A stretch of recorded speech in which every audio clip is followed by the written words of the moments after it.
all these big companies pay very little taxes. And I'm going to figure out what they do because this is BS and they're not getting my tax money anymore. Yeah.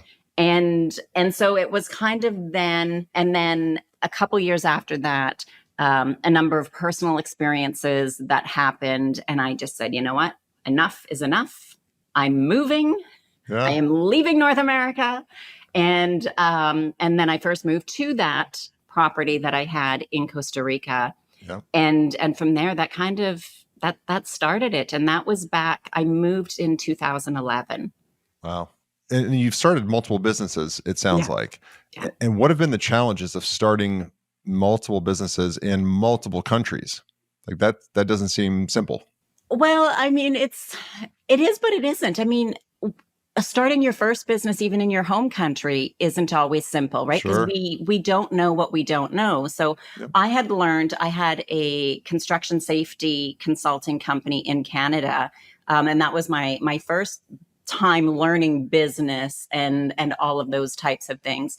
So when you have a base knowledge, I find it's not as challenging to do it again. Obviously, then dealing with taxes is a bit more challenging, but that's why we have accountants and tax people in that country, because even, I wouldn't even with my business taxes and things, I don't file them in Canada, even when I was living there. And so, Yeah. You do have to learn a little bit more about some of the local rules and laws and things like that. But I don't find it overly challenging. I think it's that first time that's the hardest. And then being open to know, just because I do things like this in Canada doesn't mean it's going to be the same in Spain, Costa Rica, Mexico, or wherever somebody is going to be living and moving to.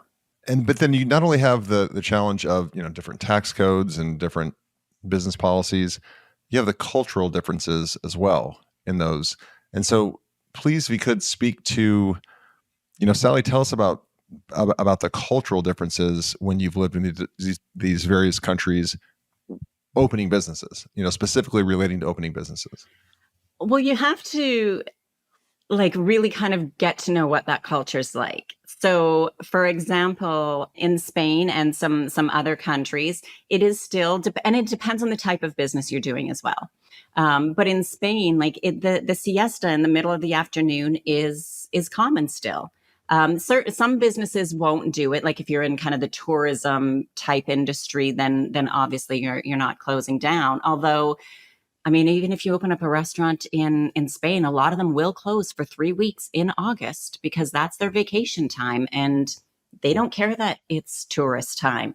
Yeah. And so, you've got to play with that a little bit, but it's knowing how they work, what's important to them. Some places are driven by money and will work more and will work harder and will do more to make more money.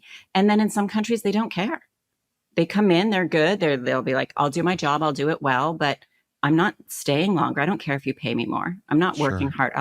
They're not money driven. And so then it has to be, if they're not money driven, which is fine, then what is it if you need them to get to do certain things? What is that? And some of them, it's more like they want to be treated like family. Right? They're part of the team. They want to be treated like the team. They want to know that, sometimes the emergencies happen and you're going to be okay with it. What, go ahead, take time off, do what you need to do, just try to make sure what they're working on gets done and to have more of that flexibility. And I think generally people and companies since the pandemic are more flexible with that because we realize that in some cases that we don't have to be in the office to get work done. Sure. Right. Or if they're freelancers and they're working from home, that as long as the job gets done, like for me, I don't care when somebody's working on something. If I've hired them and I said, here's the task, this is what I need. It needs to be done by X date. I don't care if you work on it at 9 o'clock in the morning or 3 o'clock in the morning. Like for me, it makes no difference. It's the job is done. It's done right. It's done good. It's great. And to have that. So it's getting to know what kind of those cultural differences are, knowing the holidays, because some countries have a lot of holidays and, knowing that they don't work. And sometimes those holidays, are days in a row, not just it's a long weekend or it's a Sure. Tuesday off. It could be 5 days that's their normal holiday, and Yeah. they take that time off. Wow. Wow. So if somebody listening says, hey, I want to become a global citizen or at least start a business in a different country because I want to lower my tax burden and, taxes continue to rise, how would you advise them on selecting a country? Like if they're, especially like the first one, okay, I'm going to do this for the first time. Is there a country that people are usually, I've heard Belize is one, but I don't know if that's true, but, It is one, but it's not one I would really recommend. yeah. Yeah. So how do you go find, what is the best country to start with and why?